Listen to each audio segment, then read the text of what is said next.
Bonsoir à tous et bienvenue, je suis très heureux de vous retrouver pour ce nouveau numéro de 28 minutes samedi avec ce soir le sociologue Gérald Bronner. Alors, dans un monde de plus en plus rongé par les rumeurs, les fake news, le complotisme, eh bien, Gérald Bronner va nous aider à remettre un petit peu de raison dans tout ça et vous allez voir, ça fait beaucoup de bien. Et puis, on va aussi bien sûr se pencher sur l'actualité de la semaine. Tout de suite, on jette un coup d'œil au sommaire. Notre premier dossier porte sur la lutte contre le dérèglement climatique. Après la parenthèse des années Trump, les États-Unis reprennent l'initiative et Joe Biden invite une quarantaine d'États, dont la Chine, à améliorer leurs engagements en matière de réduction de gaz à effet de serre. Dans le même temps, l'Union européenne revoit ses objectifs à la hausse. Alors, l'Europe sera-t-elle bientôt le continent le plus vert du monde ? Puis nous nous pencherons sur l'avenir de l'opération Barkhane au Sahel. Le principal allié de la France, le président tchadien Idriss Déby, a été tué lors d'affrontements avec des rebelles. Sa disparition fragilise un peu plus la région en proie aux attaques djihadistes. Au bout de 8 ans de présence, quel avenir pour l'engagement militaire français ? On en débattra. Enfin, nous conclurons ce petit tour de l'actualité avec Alix Van P qui nous dévoilera sa photo de la semaine. Et voilà le programme, et on va se pencher sur ce programme ensemble. Bonsoir Yann Roussel. Bonsoir Renaud. Bienvenue à vous aussi, Jean-Mathieu Perlin. Salut, ça va ? Bonsoir, ça va ? Tout va bien les amis ? Tout va bien. Formidable. Bonsoir Gérald Bronner. Bonsoir Arnaud. Bienvenue, nous sommes ravis de vous accueillir sur ce plateau. Gérald Bronner, vous êtes sociologue bien sûr, et voici votre dernier ouvrage, Apocalypse cognitive, paru au PUF, aux Presses universitaires de France. Alors dans cet ouvrage, vous partez notamment du constat que nous n'avons jamais eu autant de temps libre pour penser, pour réfléchir justement, que ce fameux temps de cerveau disponible, il a été multiplié par 8 depuis le début du XXe siècle. Et on du 19e siècle, pardon. Et on n'en fait rien, ou on en fait, en tout cas, on ne s'en sert pas. Ça devrait être une bonne nouvelle. On ne s'en sert pas pour faire progresser notre raison, en quelque sorte. Oui, c'est une excellente nouvelle, effectivement. Vous voyez bien que le temps de travail, par exemple, depuis le début du 19e siècle, le temps de travail, c'était à peu près 40% de notre temps éveillé. Ça fait beaucoup. Aujourd'hui, ça représente à peu près 11%. Pour plein de raisons, donc augmentation de la productivité du travail, augmentation de l'espérance de vie, puis bien sûr du droit du travail qui a permis aux travailleurs d'acquérir tout simplement des vacances payées, des congés payés, etc. Et à tout cela, et puis aussi l'apparition de l'intelligence artificielle ou des machines vapeur qui ont permis d'externaliser un certain nombre de gestes. Donc le temps domestique, on le voit dans les enquêtes INSEE, il diminue aussi. Bref, tout cela aboutit... On a du temps libre et on n'en fait rien. Ça aboutit à une très bonne nouvelle. On a plus de disponibilité mentale, effectivement. C'est pas qu'on n'en fasse rien. Heureusement, il y a quand même de bonnes nouvelles. Par exemple, l'augmentation du temps d'éducation. L'espérance d'éducation à 2 ans a beaucoup aussi progressé depuis le 19e siècle. Il y a quasiment plus de travail. Il n'y a plus de travail enfantin en France. Donc tout ça sont plutôt des bonnes nouvelles. Sauf que voilà, cette bonne nouvelle-là est à être mise en regard face à une autre bonne nouvelle aussi, qui est la disponibilité de l'information. C'est-à-dire qu'on n'a jamais eu autant d'informations disponibles depuis le début de l'histoire de l'humanité et de très loin. Songez que, par exemple, on a produit 90% de l'information disponible dans les 2 dernières années. Et ce sont ces 2 bonnes nouvelles ensemble qui produisent une situation très, très inquiétante. L'apocalypse, carrément. Une apocalypse cognitive. Absolument. C'est ce que vous écrivez. Alors attention, Renaud, il ne faut pas entendre apocalypse dans le sens fin des temps. En fait, j'ai intitulé mon livre de façon un peu malicieuse, parce qu'en fait, je fais référence à l'étymologie du terme, qui veut dire révélation. Voilà. Je me suis un peu amusé avec ce titre parce que je savais que ça serait mal interprété et je me suis dit précisément, puisque je travaille sur la façon d'attirer l'attention, je vais utiliser un terme qui semble faire croire que j'ai basculé dans le catastrophisme alors qu'en général je le combats. Et donc cette apocalypse cognitive, cette situation particulière, elle vient justement que notre disponibilité mentale, elle est sans cesse absorbée, cambriolée en quelque sorte, parce que c'est finalement quand même le trésor le plus précieux de l'humanité, parce qu'il se passe sur les écrans, de plus en plus. Tous les chiffres, et ils sont massifs, indiquent que notre attention est sans cesse attirée vers des sujets qui sont, disons... Justement, Gérald Bronner, regardez bien l'écran, parce qu'on va voir un sujet qui n'est pas futile, bien sûr, c'est votre portrait, votre portrait, comme chaque samedi, il est signé Philippe Ridet, il est lu par Nathalie Moisan. Mon cher Gérald Bronner, c'est fou ce qui entre dans le cerveau d'un garçon de 15 ans. Prenons le vôtre. Je vous cite. La cabale, les tarots, l'occultisme, l'alchimie, l'astrologie, le millénarisme, les mondes parallèles. Une vraie tambouille mythologique. Je croyais à tout, confessez-vous. J'étais perché. Ça semble totalement déraisonnable, fou. Parallèlement, vous lisez Lovecraft, Tolkien. Le matin des magiciens de Powell et Bergier est votre livre de chevet. J'étais en grande demande d'une nourriture intellectuelle que mon milieu et ma mère ne pouvaient pas me donner. Le milieu ? Né à Nancy, vous vivez dans un quartier sensible de Vendeuvre-les-Nancy avec votre mère, femme de ménage, votre beau-père et une grande sœur. 2 demi-frères complètent la famille. Que les amateurs de misérabilisme rangent leurs mouchoirs. J'ai une enfance modeste, mais heureuse. La sociologie que vous découvrez à la fac vous dessille. Vous faites de votre crédulité passée votre objet d'étude. Vous devenez votre propre laboratoire en consacrant votre thèse aux croyances. Au passage, vous réactivez le vieux clivage consubstantiel à la naissance de la sociologie elle-même. L'homme est-il le produit de son milieu ou de ses choix ? Vous penchez pour la seconde solution. Je serais peut-être en désaccord d'ailleurs avec mes collègues. Quoi ? Un sociologue qui ne croit pas au déterminisme ? Horreur, malheur, vous agacez dans le Landerneau. On vous fait passer pour un homme de droite. Un comble, alors que vous avez tracté pour le PS. Vous grimpez les échelons universitaires et médiatiques. Vous assumez crânement vos positions en faveur de l'universalisme contre le fractionnement des identités. La castagne ne vous déplaît pas. Vous aussi savez que la sociologie peut être un sport de combat. Mais vous êtes préparé, mon cher Gérald. Vous avez pratiqué le taekwondo. On va pas faire de taekwondo ce soir. Ils en savent des choses. Hein, on en sait des choses. Et vous avez donc un lourd passé. Vous avez été très crédule, hein, Gérald Bronner. Vous avez cru à peu près à tout et n'importe quoi, le chamanisme, l'astrologie, bien d'autres choses. Ça a été quoi le déclic? Comment on en sort? Comment est-ce que vous en êtes sorti? Alors je crois que je m'en suis sorti grâce à la sociologie, tout simplement, parce que j'étais encore très croyant quand j'ai commencé mes études de sociologie, mais j'ai voulu justement travailler sur les croyances très tôt. En fait, c'était dès le début mon objet de recherche. J'ai fait un mémoire sur la superstition, vous voyez, un master 1 comme on dit maintenant. Et rien qu'avec ce mémoire, déjà, j'ai pris beaucoup de distance, parce que tout simplement, on est un peu le premier laboratoire de soi-même. Vous avez commencé à vous observer, en fait. Et oui, on fait des hypothèses qui sont fondées sur notre propre expérience, et ce que j'y ai vu, eh bien, n'était pas tellement flatteur. Voilà. Vous déplorez avec l'explosion des réseaux sociaux une certaine forme d'horizontalité, c'est-à-dire que tout se vaut. La parole d'un prix Nobel de médecine et celle d'un complotiste anti-vax. Finalement, aujourd'hui, chacun peut donner son avis et être relayé. Est-ce que ça veut dire qu'il n'y a que les élites qui auraient le droit à une parole publique? Ah non, certainement pas. En fait, je professe tout l'inverse, c'est-à-dire que je crois que la rationalité, la pensée méthodique, c'est quelque chose pour tous. C'est quelque chose qui est à la portée de cerveau, si je puis dire, de n'importe lequel. Ce que je n'aime pas beaucoup, c'est quand les commentateurs, au contraire, veulent assigner aux classes modestes, aux classes populaires, le destin de l'irrationalité. Par exemple, le conspirationnisme, ce serait bon, évidemment, pour les pauvres, entre guillemets. C'est leur façon de faire de la politique. Pas du tout. Moi, justement, je viens d'un milieu modeste et je pense que la plupart de mes amis, ou moi à l'époque, nous étions capables d'atteindre des formes de pensée méthodique.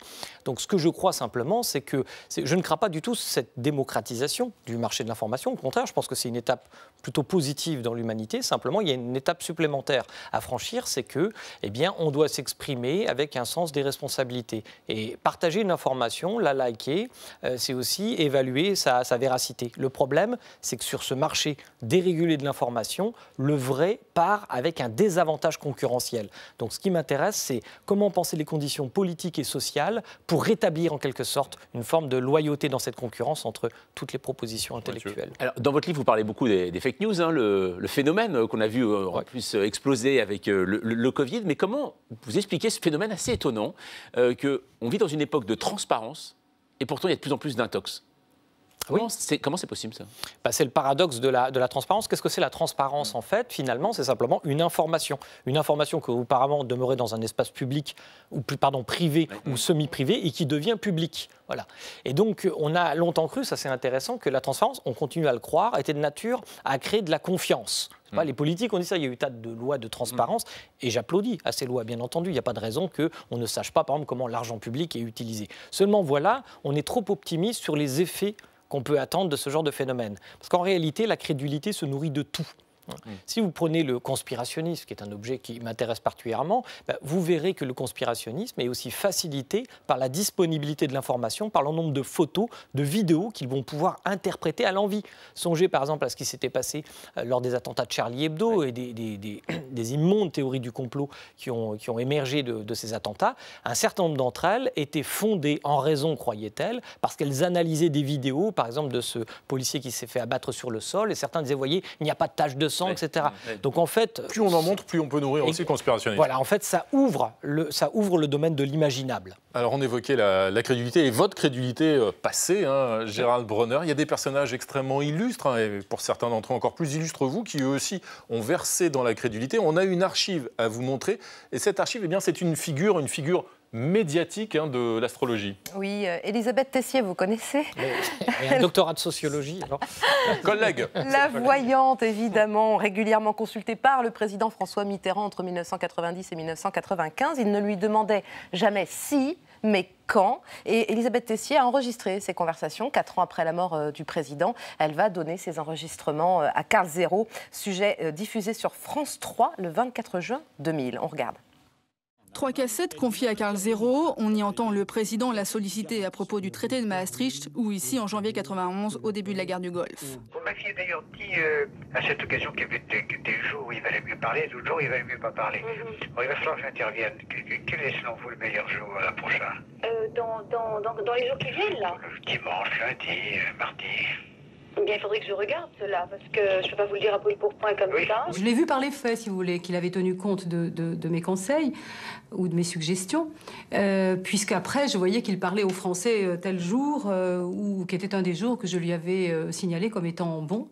Ça paraît toujours incroyable. Est-ce que vous pouvez nous expliquer, Gérald Bronner, comment est-ce qu'un homme intelligent, cultivé, aux plus hautes fonctions de l'État peut-il céder comme ça aux sirènes de la crédulité, de l'irrationnel, en fait? Alors, je dirais plusieurs choses, mais rapidement. Premièrement, je trouve ça consternant, que les choses soient bien claires. Bon, mais une fois qu'on a dit ça, la deuxième chose qui est intéressante que vous venez de signaler, c'est que malheureusement, un haut niveau d'études, un haut niveau d'intelligence même, n'immunise pas contre la crédulité. Alors, concernant certains objets de croyance, un haut niveau d'études prédit plutôt le fait de résister à ces croyances. Par exemple, le conspirationnisme est plutôt le fait, statistiquement, de gens qui ont un niveau d'études plus faible que la moyenne nationale. Bon, voilà, mais ça n'empêche pas des gens très éduqués de pouvoir être conspirationnistes, bien entendu. Pour d'autres croyances, c'est un peu différent. Dans le cas de figure de François Mitterrand, il faudrait rappeler que ce n'est pas le seul homme politique. Ronald Reagan consultait aussi les astrologues, etc. Et c'est assez prédictible en réalité. C'est tout simplement parce qu'assumer le pouvoir à ce niveau-là, eh bien, vous confronte sans cesse à des zones d'incertitude très fortes. Et quel service rend en fait l'astrologie ou la superstition sur laquelle j'avais travaillé justement étant jeune, sont des réducteurs d'incertitude. Ce qui est intéressant, c'est qu'à aucun moment, il lui demande s'il doit prendre la décision ou pas. Il parle simplement de date. Donc en fait, ça ne change rien. C'est juste une façon de se rassurer. Vous parliez tout à l'heure de conspirationniste. Cette semaine, ça a été illustré par une affaire qui est l'enlèvement de cette jeune fille, Mia, qu'on a retrouvée ensuite en Suisse. Et on s'est rendu compte que tout ça, tous ces gens-là, réagissaient par rapport à une sorte de complotisme, par rapport à des enfants enlevés et placés. Ça veut dire qu'aujourd'hui, le complotisme, ce n'est pas seulement qu'un tweet, ce n'est pas seulement qu'un post sur Facebook, ça peut être aussi organisé?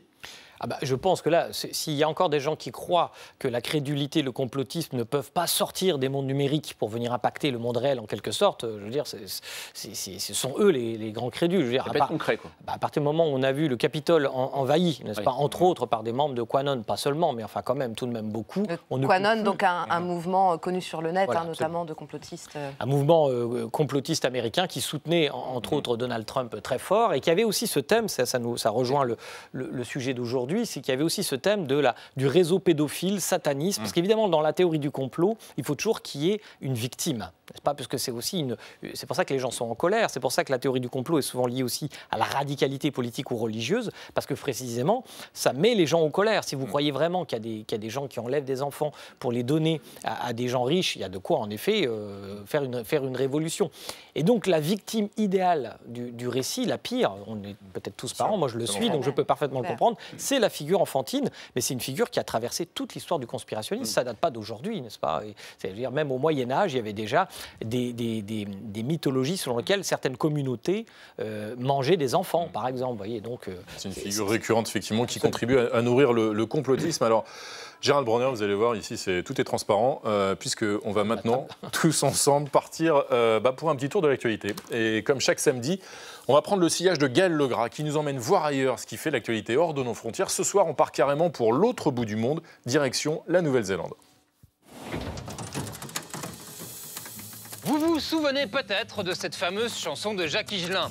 Je suis amoureux d'une cigarette. Eh bien, en Nouvelle-Zélande, fini, terminé, the end de l'histoire d'amour. Le gouvernement veut prendre des mesures spectaculaires pour éradiquer le tabac. E whātau noiho e toi ana kia te tuki a Aotearoa, te whāinga kia auahi kore tēnei whenua. Si ces dispositions sont adoptées, le tabac sera donc totalement interdit dès 2025 dans tout le pays. D'ici là, plusieurs étapes se succéderont. Réduction des points de vente, baisse drastique du taux de nicotine et suppression des filtres. Car, comme l'écrit l'oncologue George Lacking dans le site d'information Stuff, les filtres aggravent la situation en donnant un faux sentiment de sécurité. Cette politique radicale a été défendue cette semaine par la ministre de la Santé sur la radio publique RNZ. 4,500 people die a year of smoking in New Zealand. I think it is worth having a look.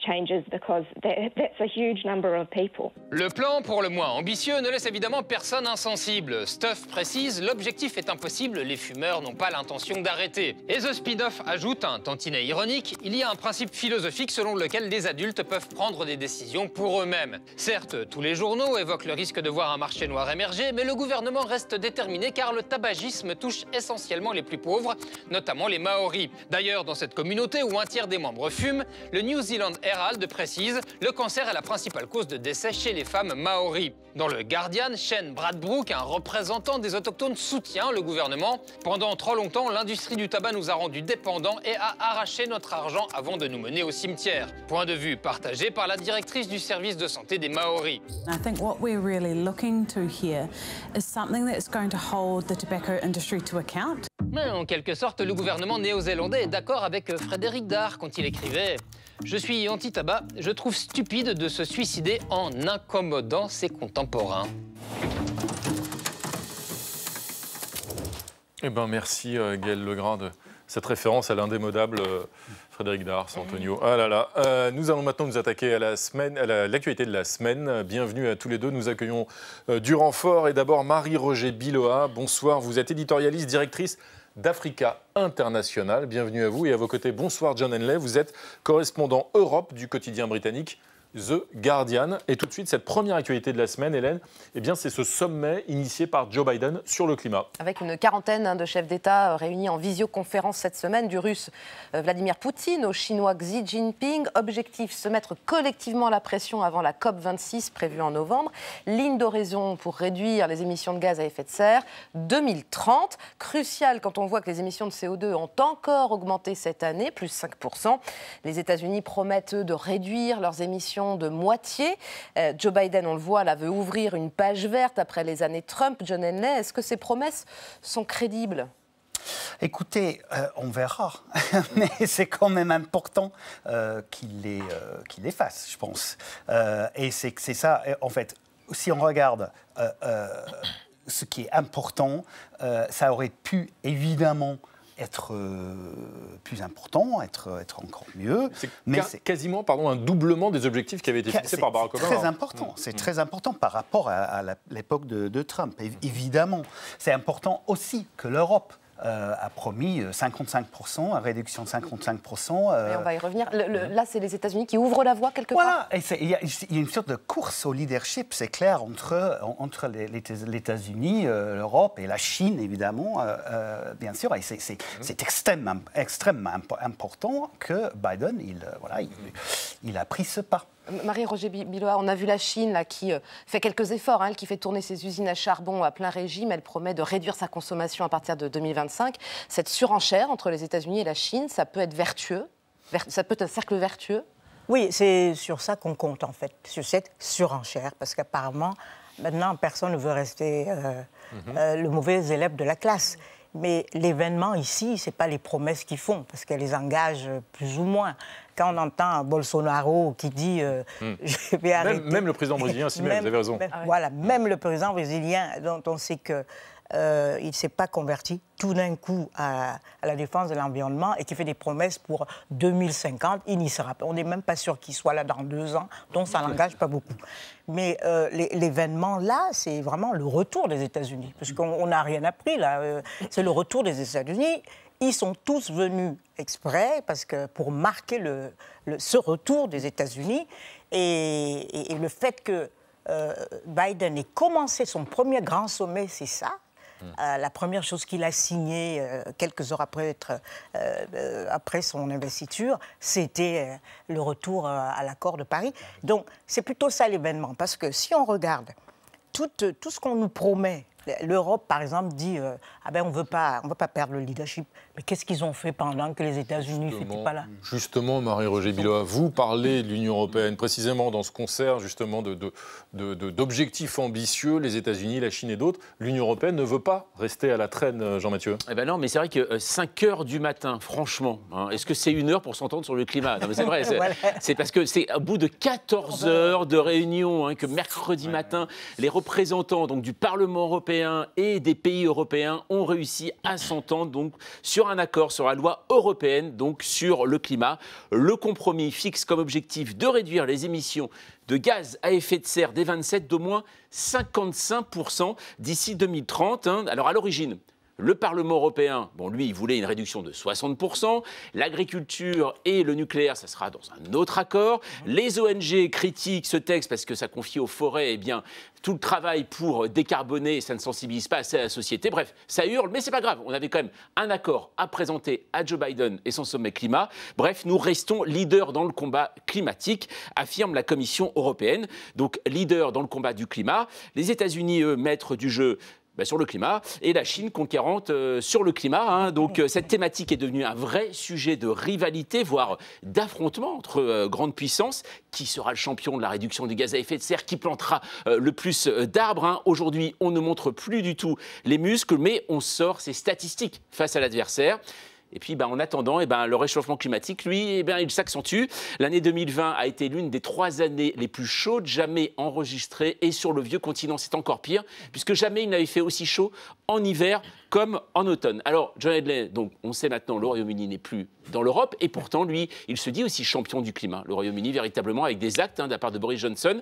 Il y a une rivalité aussi avec l'Union européenne là-dessus? Absolument. C'est un enjeu politique. Pour Boris Johnson, c'est clair. Il faut dire que c'est son slogan préféré, champion du monde, meilleur du monde. C'est comme l'histoire des vaccins.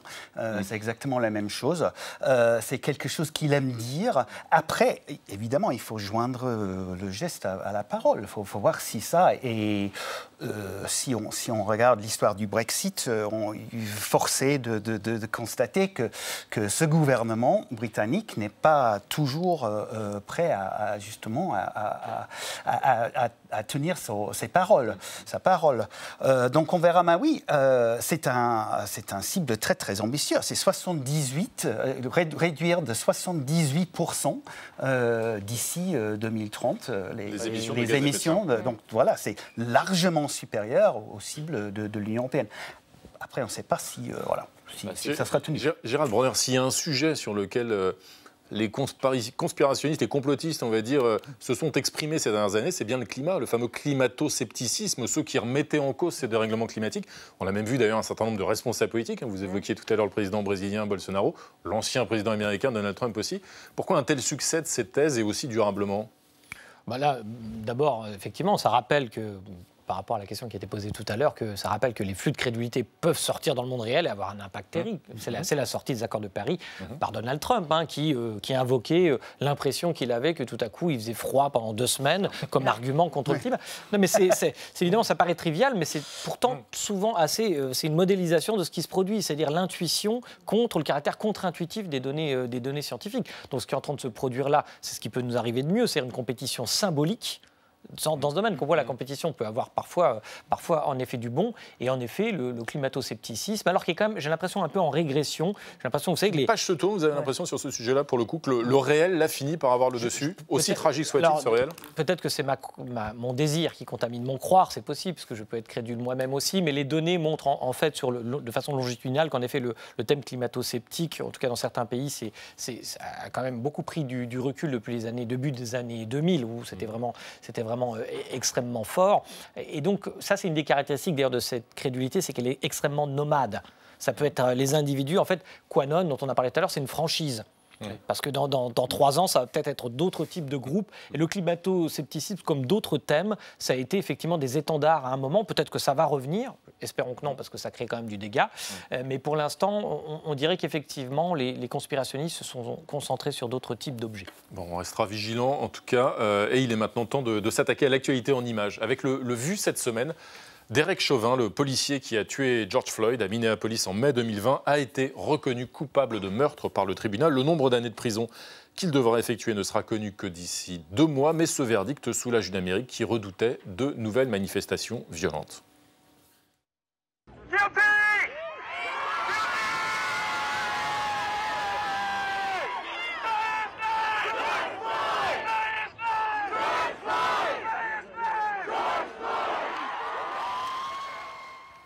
Même le président Joe Biden s'est félicité de cette décision. Alors, est-ce que cette décision, elle est vraiment historique? Peut-elle contribuer, Marie-Roger Biloa, à changer les relations entre la police et la communauté afro-américaine aux États-Unis? Alors, cette décision est historique, mais elle ne suffirait pas s'il n'y avait pas derrière la législation qu'on est en train de mettre sur pied et qu'on va peut-être voter. On négocie encore très fort entre les républicains et les démocrates sur cette réforme sur la police. Ça, c'est quelque chose de capital.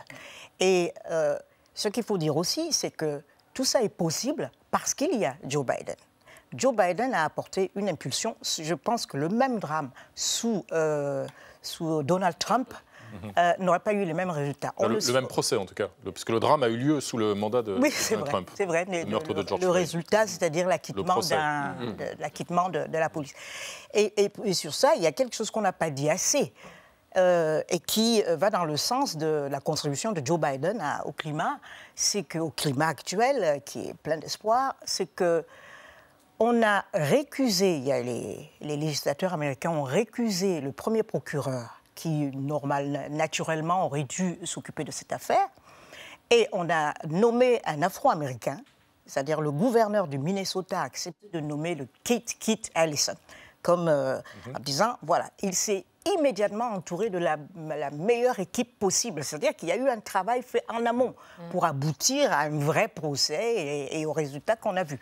Sinon, c'était rien d'automatique et c'était quand même pas normal que, après tout ce que chacun a vu, ce qui s'est passé, ce meurtre en direct, on avait le cœur, on était inquiet, on se demandait si ce Derek Chauvin n'allait pas être acquitté. Vous savez, c'est le genre de situation. Cette réforme de la police, ça pourrait ressembler à quoi?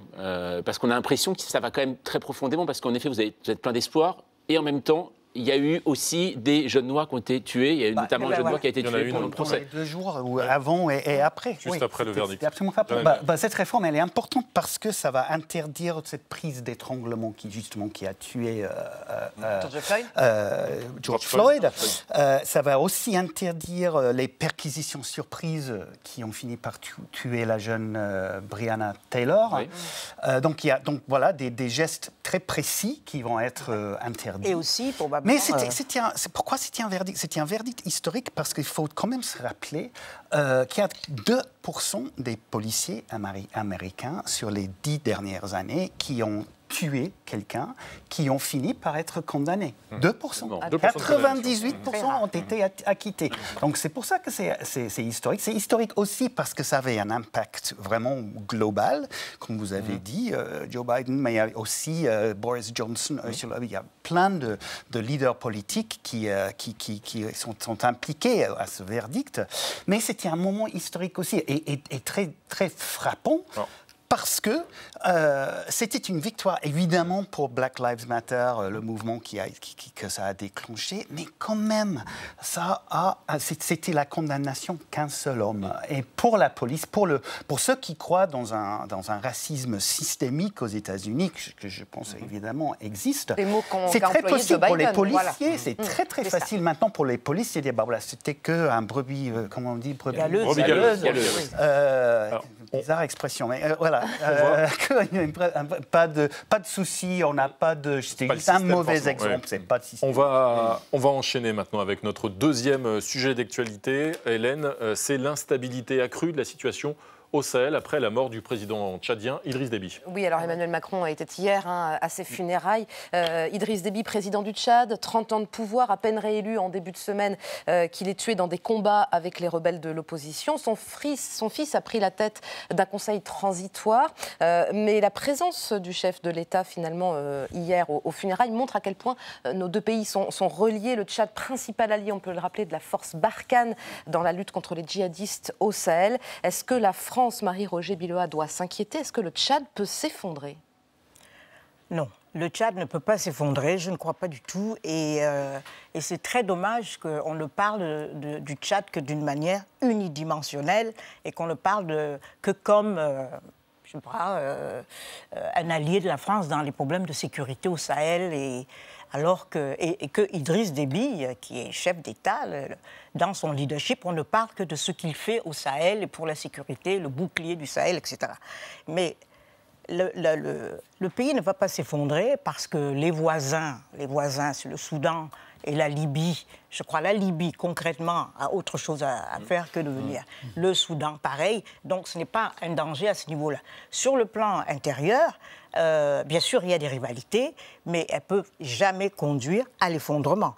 Le problème, c'est que le Tchad est un pays qui est 187e sur 189 sur l'indice de développement humain de l'ONU. Les gens vivent très mal, rien ne fonctionne au Tchad. L'éducation, tout ce qu'on fait, enfin, c'est l'un des pays les plus pauvres et les plus mal en point. Et on ne parle de Tchad que sous le prisme de la sécurité extérieure. Donc, il y a un gisement de colère dans tout ce qui se passe actuellement au sein de la jeunesse tchadienne, au sein de la population tchadienne, qui se dit, voilà, rien ne va changer, on va continuer à nous considérer juste comme un maillon dans un système qui nous dépasse et que les problèmes à la fois de gouvernance ne vont pas être réglés. On voit la France qui prône la démocratie, etc., mais qui accepte de fait une succession dynastique. Justement, Marie-Roger Biloa, justement, vous évoquez le rôle de la France et Emmanuel Macron était présent hier aux obsèques d'Idriss Déby. Oui, le chef de l'État qui était donc à N'Djamena a pris la parole. Je vous propose de le regarder. La France ne laissera jamais personne le remettre en cause et ne laissera jamais personne menacé, ni aujourd'hui, ni demain, la stabilité et l'intégrité du Tchad. Donc ce qu'il faut comprendre, c'est que de la stabilité du Tchad dépend la stabilité de toute la région. Marie-Roger Biloa, vous le disiez, presque tant pis pour la démocratie. Est-ce que cet avenir de la force Barkhane est menacé, John Henley? Tout dépend de ce que fera le successeur de le fils d'Idriss Déby, en tout cas, qui est au pouvoir pour l'instant. Pour l'instant, rien ne laisse entendre. Je pense mais c'est vrai que c'est une participation très, très, très importante dans la G5, la force armée qui aide donc le Barkhane, les troupes. Il y a 5000 soldats, voilà, 5100 soldats français et 6000 soldats africains dans la G5, dont, si je ne me trompe pas, 1500 soldats tchadiens. Donc c'est une participation extrêmement importante. Gérald Bronner, on se souvient qu'à l'origine de l'intervention française, en janvier 2013, la France avait été appelée par le gouvernement malien de l'époque parce que des djihadistes fonçaient sur la capitale malienne, sur Bamako. Vous-même, vous avez, il y a quelques années, participé à une opération de déradicalisation dans un centre, justement. On sait que le terrorisme islamiste, qui est en tout cas avancé comme étant un objectif, justement, de cette intervention au Sahel, on voit qu'il continue de frapper, en France aussi. Vous aviez fait plutôt un constat assez pessimiste, négatif sur cette déradicalisation. D'abord, je n'ai jamais cru à la déradicalisation, mais par contre, ce que je crois, comme je l'ai dit d'ailleurs tout à l'heure, c'est que n'importe quel esprit, même s'il a été radicalisé, peut retrouver les voies de la rationalité, de la pensée méthodique. Et qu'une des meilleures façons d'intervenir sans empiéter sur son libre arbitre, parce que je n'ai pas à dire qu'est-ce qu'on doit croire ou ce qu'on ne doit pas croire, c'est de lui apprendre humblement ce que c'est que la pensée méthodique, l'esprit critique que j'ai exercé sur moi-même. Très concrètement, comment vous faites? Par exemple, dans la radicalisation, vous savez que pas seulement islamisme, mais en général, quand elle est religieuse, il y a un problème de perception du hasard. C'est-à-dire que tout fait sens, toutes les coïncidences deviennent significatives et vous font passer à l'acte, parce que vous dites, j'ai une chance extraordinaire, on m'envoie des signes, je dois me montrer à la hauteur de ces signes. Par exemple, ça, c'est un symptôme de mauvaise perception des phénomènes aléatoires. Moi, j'ai simplement fait avec eux des travaux qui relèvent de mathématiques, de psychologie cognitive, pour leur réapprendre ce que c'est qu'un phénomène aléatoire. Et ils ont abouti avec moi à la conclusion que quelquefois, une explication fondée sur le hasard est préférable à une explication fondée sur une entité supérieure. Marie-Josée Bilois, est-ce qu'aujourd'hui on est sur l'opération Barkhane? Est-ce qu'on peut parler d'enlisement véritablement autour de cette opération ou pas? Est-ce qu'on a vu aujourd'hui les soldats américains qui vont partir d'Afghanistan? Il y a forcément un parallèle qui se fait aujourd'hui. Est-ce que c'est ça, c'est le cas? Alors, le problème, c'est que le Barkhane a déjà du plomb dans l'aile. Ça fait un moment que les populations protestent, que l'opposition dans différents pays, au Mali, proteste. Il y a des manifestations où on se demande quelle est l'efficacité de Barkhane. Depuis 2013, ça a changé de nom, Serval, Barkhane. Quand on fait le bilan, il est très, très maigre. Donc, il y a eu un sommet en février, justement en N'Djamena, où on pariait sur l'issue de ce sommet. Peut-être que la France allait se retirer, peut-être qu'elle allait annoncer une réduction de l'opération, mais pas du tout, justement parce que c'était ça à l'ordre du jour. À quoi sert Barkhane? Bon, aujourd'hui, à cause du départ de la mort de Déby, qui contribuait beaucoup, on l'a beaucoup dit, je ne vais pas insister. Évidemment, la question se pose. Mais aujourd'hui, je ne pense pas que ça va arrêter l'opération d'un coup. John Henley? Je crois qu'il y a une politique générale, globale, peut-être de sortir progressivement, mais je ne crois pas que c'est le Tchad tout seul, le départ tout seul de Déby qui va tout changer. En un mot, pour compléter ce que disait Marie-Roger Bilois, en un mot, ça ne va pas s'arrêter tout seul, tout de suite, disiez-vous. Et est-ce qu'on peut imaginer que des Européens, et peut-être pourquoi pas des Britanniques, justement, aillent un peu en renfort de Français qui sont souvent un petit peu seuls, pas totalement seuls, mais un peu isolés? Et on parle de 5 pays et d'une région qui est à peu près aussi grande que l'Europe. C'est une opération énorme, une responsabilité énorme. Voilà. Et pour la stabilité régionale, ça pourrait tout à fait être important. Merci en tout cas. Merci à tous les deux d'être venus débattre ce soir sur ce plateau. Gérald Bronner, vous restez avec nous. Bien sûr, vous allez voir, on a encore pas mal de choses à vous faire découvrir. Et notamment, comme chaque semaine, David Castello-Lopez, qui va, lui aussi, vous allez voir, faire progresser la science dans un instant. Alors, il n'est pas tout à fait spécialiste d'astrologie, mais c'est tout comme.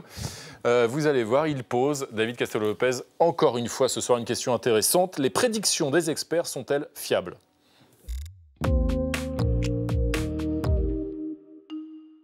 Les prédictions des experts sont-elles fiables? Le futur, ça fait peur. Et donc, comme ça fait peur, tout le monde veut le prédire. Certains utilisent pour cela le vol des oiseaux dans le ciel. Ouais, tu vois, ils vont vers le nord, donc ça veut dire que Macron va être réélu. D'autres les horoscopes. Capricorne, un événement heureux pourrait bien vous arriver.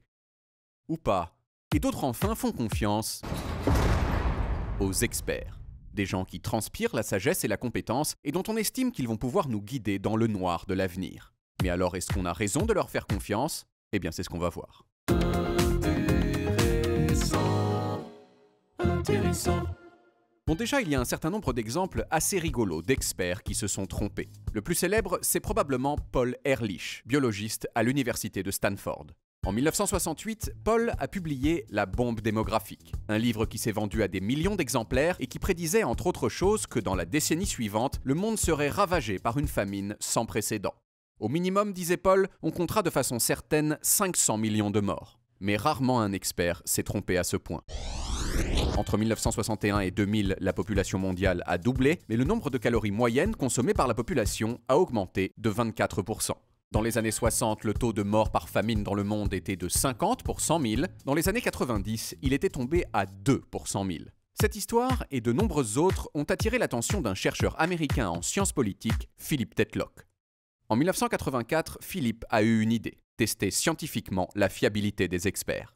Sur une période de 20 ans, Philippe a recueilli plus de 82 000 prédictions réalisées par 282 experts économiques et politiques qui, en moyenne, avaient 12 ans d'expérience dans leur domaine. Et lorsque Philippe a fini de compiler ces données, le verdict était clair, les experts se trompent presque tout le temps. Et ils se trompent aussi de façon très intense. Ainsi, plus de 25% des événements qu'ils avaient prédits comme absolument certains n'ont pas eu lieu du tout. Mais alors, est-ce que cela veut dire que c'est impossible de faire de bonnes prédictions? Eh bien non, car Philippe a remarqué qu'un petit groupe d'experts était meilleur que les autres. Cela avait plusieurs points communs. 1. Ils étaient curieux de tout, plutôt que focalisés sur un seul domaine. 2. Ils avaient tendance à voir leurs collègues comme des coéquipiers, et non comme des gens qu'il leur fallait convaincre. Et 3. Ils étaient capables de se remettre en question quand ils faisaient une erreur. Tout ça est un peu évident peut-être, mais ça ne fait pas de mal de le confirmer. Les meilleurs experts sont aussi les plus humbles. Intéressant. Eh ben voilà, c'était humble et génial, David Castello-Lopez. Merci à vous. Vous avez vu ça, hein, Gérald? On fait avancer, nous aussi, la science. Et je peux vous prédire que dans un instant, nous allons maintenant retrouver Alix Van Pay. Bonsoir. Nous aussi, nos prédictions sont fiables. Bienvenue, Alix. Vous nous rejoignez donc avec votre photo de la semaine. Et votre photo de la semaine, elle nous emmène aux États-Unis dans un parc naturel où un visiteur n'est pas passé inaperçu. Exactement, donc c'est au Parc national des Arches dans l'Ouest américain, sur un site qui est très connu pour ses roches rouges, mais il est aussi très connu pour ses vestiges d'art rupestre. Visiblement, tout le monde n'est pas au courant de cette deuxième information. La preuve sur une photo prise dans le parc il y a quelques jours. Vous allez voir donc des pétroglyphes. Ce sont des dessins qui ont été réalisés il y a plus de 700 ans par une tribu amérindienne. Et en plein milieu de cette dalle historique, eh bien, un alpiniste a planté ce qu'on appelle un piton, donc un objet métallique qui permet de se hisser. Et il ne s'est pas arrêté là puisqu'il en a planté d'autres pour mieux grimper sur la paroi. Le lieu du drame a été découvert par un autre grimpeur furieux qui a alerté le parc. Il a appelé la police. La police a retrouvé le responsable. C'est un Américain de 36 ans, un ancien militaire. Visiblement, il préfère le sport à l'histoire de son pays puisqu'il a dit qu'il s'est trompé. Il a pris ses dessins pour des graffitis contemporains, ce qui est très gentil pour la communauté des graffeurs, mais un petit peu moins quand même pour les tribus amérindiennes. D'autant que ces derniers mois, les dégradations sont en hausse aux États-Unis. Depuis le début de la pandémie, les Américains sont de plus en plus en extérieur. Il y a 2 semaines, c'est un site en Géorgie qui a été dégradé avec des jets de peinture rouge sur des pétroglyphes sacrés vieux de plus de 1000 ans, réalisés par les ancêtres des Cherokees. Quand l'alpiniste du Parc national des Arches s'est rendu compte de son erreur, il s'est excusé platement auprès de la communauté, mais c'était trop tard. Il a été harcelé sur les réseaux sociaux, menacé de mort. Il risque maintenant plus d'1 an de prison et $20 000 d'amende. Je ne sais pas ce que vous pensez de cette histoire. Moi, cet homme me fait personnellement un petit peu de peine. Je pense qu'il serait soulagé de savoir qu'il n'est pas le premier à dégrader involontairement une œuvre d'art. Certains l'ont même fait dans des expositions, dans des musées. Au début du mois, à Séoul, il y a un couple de Sud-Coréens qui a recouvert un tableau abstrait. La scène a été filmée par une caméra de vidéosurveillance. Voilà, ils rajoutent leur petite touche personnelle. C'est très mignon, très réussi. Sauf que ça n'était pas de l'art participatif, c'est ce qu'ils croyaient. C'est en fait un tableau à 500 000 € d'une star de l'art contemporain. Voilà, à chaque époque, son sacré qui risque d'être profané. 500 000 € quand même. Hein. Merci Alix. Fini les graffitis dans le métro, hein, Jean-Mathieu. Hein. Vous êtes sage. Vous êtes sage. Je vais faire le week-end alors. Merci Gérald Bronner. Merci d'être venu passer ce début de soirée avec nous. Il faut lire donc Apocalypse cognitive, paru aux presses universitaires de France. Merci à tous. Dans un instant sur l'antenne d'Arte, un documentaire historique qui nous emmène visiter en Syrie un formidable site archéologique, les visages oubliés de Palmyre. Lundi à 20h05, vous retrouvez Elisabeth Quint, bien sûr. Et nous, on se donne rendez-vous samedi prochain à la même heure. Et comme toujours, on va se quitter en musique. Et on va s'écouter, tiens, donc l'hymne préféré des complotistes, bien sûr. On nous cache tout, on nous dit rien. Dutronc, tchuss. On nous cache tout, on nous dit rien. Plus on apprend, plus on ne sait rien.